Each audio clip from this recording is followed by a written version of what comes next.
LiAngelo gets the ball. What will he do? Playoffs, down 3 in overtime? Absolute disaster. And before we start, to put it simply, let's assume LeVar Ball looks at the Ball Bros as bags of money. Lonzo Ball? Yeah. LaMelo Ball? Yeah. LiAngelo Ball? No. No. LiAngelo is quite easily the worst out of the three. LiAngelo is the second worst defender of the Bang Bros.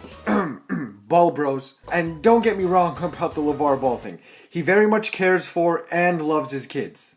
For the money. What's up, it's Jamal Crawford, and you're watching GD's NBA Highlights. What is up? I'm back, and I just wanted to say a few people have been telling me, hey man, why do you make so much fun of LeVar? Or, you roast LeVar too much, maybe you should roast someone else. And that sucks to hear, so no more roasting LeVar, and I just wanted to make you guys happy. Like, LeVar jokes are great. Honestly, LeVar Ball jokes are my favorite ones to point to. LeVar Ball jokes are my favorite ones to point to. LeVar Ball jokes are my favorite ones to point to. Yes, ladies and gentlemen, I nailed that one, and I'm proud of myself for it. Hate him or love him, LeVar Ball jokes aren't going anywhere. I even got my very own LeVar album dropping real soon on this channel. A few tracks included are LeVar Ball Don't Lie, LeVar Ball Is Life, and my favorite, Straight Outta Points. Also, we got a big episode today, starting with LiAngelo Ball, of course, and make sure to stay till the end because we have to cap it off with some playoff talk, cause shit has been hilarious and amazing so far. So make sure to go down and smash the like button, guys, and if you're new, make sure to subscribe and turn on notifications. Got some awesome content planned, and let's do this. Thought that I was gonna go crazy, and now my grandmama ain't the only girl calling me baby.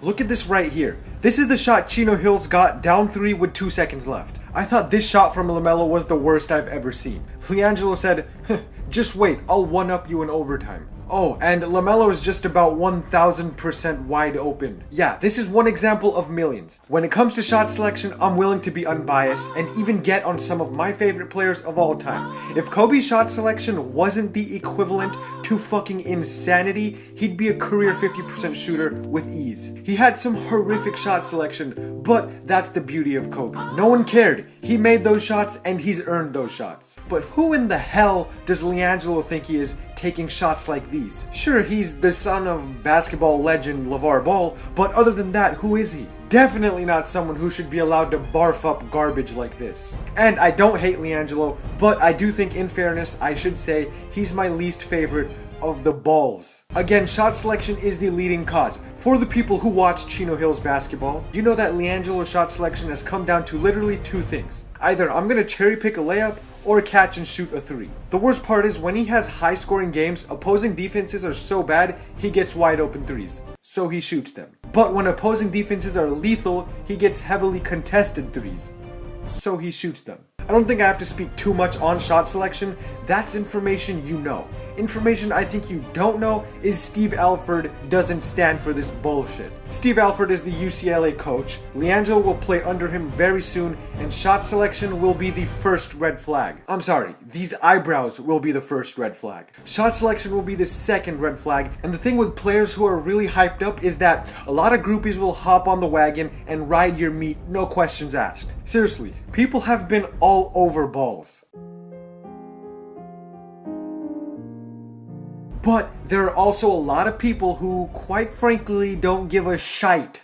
I don't think the UCLA coaching staff is quite as enamored with the brothers as other people may be. And when it comes to LiAngelo in particular, I'm definitely not. Before we move on to the next topic, I just want to say people definitely disagree with me up till now. So listen, here's what it's gonna take. One day you're gonna play pickup basketball and there will be a LiAngelo type player. So by the end of the game, as you've touched the ball about 3 times and have accumulated roughly 2 shot attempts, while the other dude chucked 35 3-pointers, you're gonna agree with me pretty heavily. I've been there, I know, so just you wait on it. Thought that I was gonna go crazy, and now my grandmama ain't the only girl calling me baby.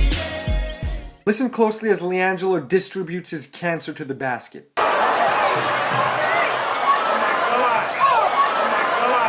So piggybacking on the shot selection bit, you guys need to learn something insanely important when it comes to basketball. This is a fact of life. When watching a player, pay attention to the driving ability. A player who can drive effortlessly to the paint and break zone defenses with penetration is infinitely more valuable than a player who can shoot 90% in spot-ups. It's the same reason why Harden is magnitudes better than Klay Thompson. How is this relevant? Well, watching LiAngelo's game, he lacks nearly every skill. Pretty much every skill needed to attack the basket on a consistent basis and make things happen in the paint. It also leads back to the bad shot selection. It's a loop. You'll notice players who jack up heavily contested three-pointers or very long three-pointers will have driving skills equal to diarrhea. That's a little bit childish, but just no talent attacking the basket, and this is basically the situation Jello finds himself in. Not hard stuff at all to decipher. If you can't drive, you're gonna shoot out of fear of having the ball stolen or missing a layup. So let's break it down. Jello's handle is just about mediocre. When a player has to look down at the basketball as he dribbles, he's mediocre. Second, Jello's speed and agility, one of the main things needed in attacking the basket, is insanely lacking in comparison to LaMelo and Lonzo. Third, his finishing ability is just not good. Let's keep it simple, man. I will say he has a good hook shot in the paint, but the left hand is virtually non-existent. And remember this always. I like to call the left hand the qualifier. The first thing that differentiates great to good is your offhand. If you can't make layups with your left, you're average. If you can't go behind the back and convert with your left, you're average. If you can't shoot a turnaround left-handed three with one hand as the shot clock expires, you're fucking trash. Okay, in seriousness, the point here is LiAngelo doesn't have the pure fundamental base that is needed to excel in college or the NBA. He's also not as young as LaMelo, and I think even LaMelo is more skilled. Lonzo is definitely more skilled. Anyways, the next topic will be the most important, but I want to talk about some funny shit. Some real funny shit I've been seeing. Comparisons to Carmelo and Paul Pierce. The only thing LiAngelo has in common with Melo is that he too looks like he'd impregnate a New York stripper. Oh fuck, too soon? For real though, he does. And people say, well, Pierce and Melo are players who aren't the fastest, don't have a super athletic build, they rely on their jump shot a lot. Well, what you shit clowns fail to realize is that Carmelo and Paul Pierce could be considered two of the most skilled pieces of offensive machinery in modern day history. The amount of skill and arsenal they have can't even be calculated. Counter moves for counter moves that would literally make your head spin. Only thing LiAngelo seems to have is a lethal spot-up three-pointer and a set of fruity eyebrows.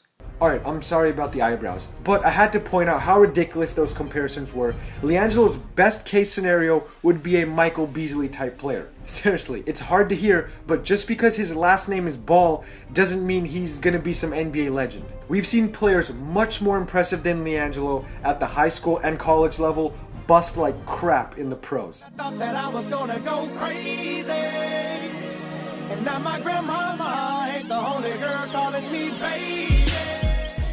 This doesn't have much to do with defense, but let's give Jello credit. For some reason, he doesn't share the same reptilian shooting form as his other bros.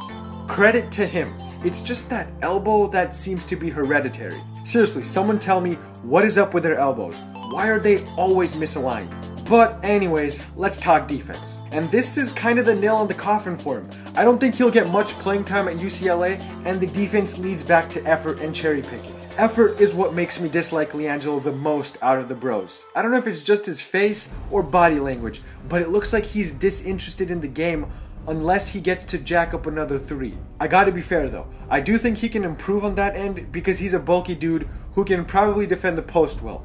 But as soon as he's matched up with an explosive guard, that's good game, bro. Lights out. It's the overall package that's lacking from LaMelo. And if you guys are interested in a dude who's gonna score a lot of points while taking a lot of shots, a lot of bad shots, well, I'm not gonna stop you. There's nothing wrong with that. But just don't try to argue that LiAngelo isn't a liability on defense, and when his three-pointer isn't dropping, he's a liability on offense. And again, it all stems back to effort. Look, the last thing you want is a teammate attempting 33s in a game. If he combines that with crappy defensive effort and horrible, inefficient shot selection, you're gonna question if you ever want to play basketball again. And to conclude, shot creation. Alright, so LiAngelo had 25 points in the game versus Montgomery, where they got sent out of the playoffs. He was held to 8 after halftime on inefficient shooting, and one thing stood out above all else: shot creation.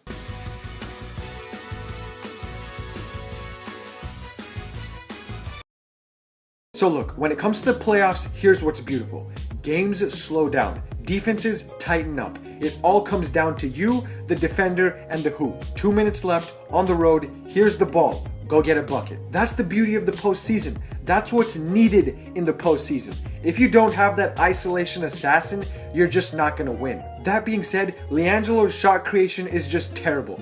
Creating a shot falls under the same category as attacking the basket. When you attack, you either create a layup or a wide open three-pointer for a teammate. When you're isolated on the wing, how is your triple threat action?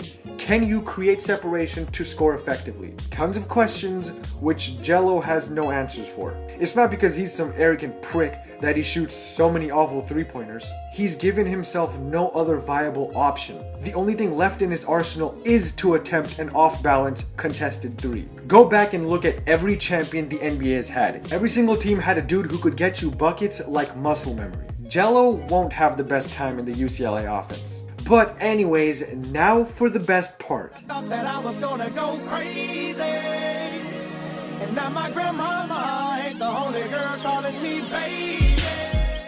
If you guys haven't seen my last video, make sure to do so after this. Link will be in the pinned comments. My playoff predictions are kind of funny. Anyways, we have to start with what happened in Houston last night, but I'm not sure where to start. It should probably be with Russell though. So newsflash guys, I might be the only one to not shit on Westbrook here. I'm gonna defend him because the way I look at the game, what happened to Westbrook last night deserves to be defended. But I must say, 4 on 18 shooting for an entire game, let alone a quarter, let alone the fourth quarter in the playoffs, is just madness. I would say I've never seen anything like it, but in the history of sports, we've never seen anything like it. Never thought we'd see such aggressiveness ever since Kobe left. But as always, context matters. The percentage looks extra bad because of some of the desperation shots he threw up when the game was already over. And look, here's the problem, and it's obvious. You either have a balanced team where you don't have to expend all your energy in the first 3 quarters, thus running on flat tires in the fourth, or you have a suicide squad and have to do everything for 3 quarters, only to have no legs in the fourth. I'm not gonna hate on Russ, not at all. As soon as he went to the bench, the Thunder gave up a 12-point run to the Rockets. He came right off the bench and just didn't have the luxury to rest like Harden did. That being said, I still got OKC in 7. Okay, so the Warriors just beat Portland by 30 and rested their best player. I'm clearly no Warriors fan, and I'd love to say we've seen this movie before. Warriors dominate, then get dominated in the finals, but I don't know. Literally everything the Warriors have been executing has been perfection, and they're still not on their A game. Let that sink in for a bit. I seriously think they're gonna sweep the Blazers, which makes my predictions even funnier from last time, but I hope we get one 40-piece from Damian and one close fourth quarter game. Other than that, this series is probably gonna be the first to finish. Blazers are lacking key pieces, but even then, the Warriors are just perfecting playstyles right now. The worst part is, even if you get perfect games from Damian and CJ, they're still not gonna stand a chance at the end. But I do have an awesome Spurs-Warriors Western Conference video planned. Other than that though, there's not much to say about them. They look like the best team in the postseason right now. I believe LeBron is having his most efficient series of all time right now, and no one cares. It's literally just what he does. That's what we've categorized it as. But Paul George has arguably been just as good. Listen, people are gonna be pissed at me for this, but you guys remember that quote? But he didn't do so. I gave it up, to soften him up and try to get it back. I talked to CJ about it. Situations like that, I got to get the last shot. Asking a lot to make it go 1-on-2, I realize that, but can you get the ball back if you give it up? Yeah. I was, I was asking for it. Again, I was trying to give it up and force them to scramble back to the open man so I can get it back. At that time, it's not enough seconds on the clock for them to try to double team again. And, CJ, took it upon himself. I'm confident with all my guys taking shots. That's not the issue. But in that situation right there, I got to get that. I fucking loved it. This is the stuff that reminds me of prime Kobe and Michael, but even they've never said anything like this. I want to see that confidence in him and the give no shits attitude. He wanted the last shot and didn't give a bullshit answer to the media like 99.9% of stars do in the league today. Everyone is so worried about image and being looked upon as selfish. Meanwhile, PG-13 is here saying, in situations like that, I have to take the last shot. That's incredible to me. But this series is probably over in 6. The Pacers are about to win 4 straight games and bounce the Cavs. No, for real, I had the Cavs in 7, but it's really looking like a 6-game series, and considering the Warriors are about to sweep Portland, LeBron knows he needs to match the Warriors in terms of resting. Yeah, underrated storyline. The better you play, the more you rest. This is weird because even though a 1 seed is down 2-0 to an 8 seed, with both games being on their home court, I'm not even surprised. Usually these things are total outliers, but I don't even feel like the Bulls sweeping would be a major upset. It's weird. No offense to Celtics fans either, not at all. I'm just saying, at the end of the day, the Bulls have the most experienced player in the series, and more often than not, he's gonna close out games better than anyone else on the floor. Also, as I predicted, Jimmy Butler has been the best player so far. Honestly though, I thought it'd be more of an interesting series, but I'm gonna go Bulls in 6 right now. Probably 5. And this is what I meant by beauty of the playoffs. Sometimes it's not about who's the better seed or who has better strategy. Sometimes it comes down to who is ready, who wants to be here, and who can get buckets. Dwayne Wade has been ready, and I'm kinda excited for a possible Bulls-Cavs series. I'm not even sure right now how the advancements work or if they'd even match up, but Wade and LeBron would be the best storyline of the playoffs. If only we could have seen something like this in Wade's prime though. Oh, and D-Wade, you gotta chill, man. We'll ride Jimmy until we can't ride him no more, and then when they're ready to ride me, I'm ready. This, along with their black nail polish. Yes, he wears black nail polish. Celtics in 6, fam. Okay, so this is the last series I want to talk about, and if you guys want my thoughts on any other series I didn't mention, let me know in the comments. That being said, as I predicted, Giannis is the best player in the series so far, DeRozan has been the Raptors MVP, and Kyle Lowry just doesn't show up in the playoffs. So far, at least. I'm talking till this point. He could very well have 40 in the next game, but aside from that dagger he hit last game, he just consistently shoots like trash in the postseason. DeMar really isn't much better,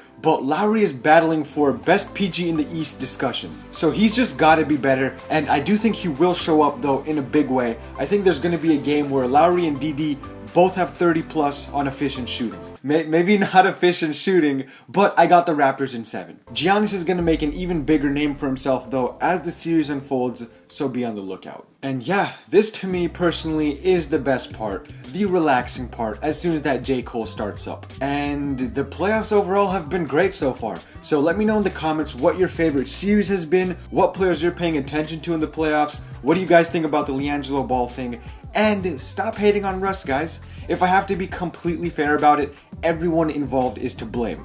Russell, the coaches, the bench, everyone. But anyways, make sure to check out my other videos on the channel. Let me know if you do, and let me know if you guys want to see some in real life basketball videos. And don't forget to subscribe, guys. Enjoy the playoffs.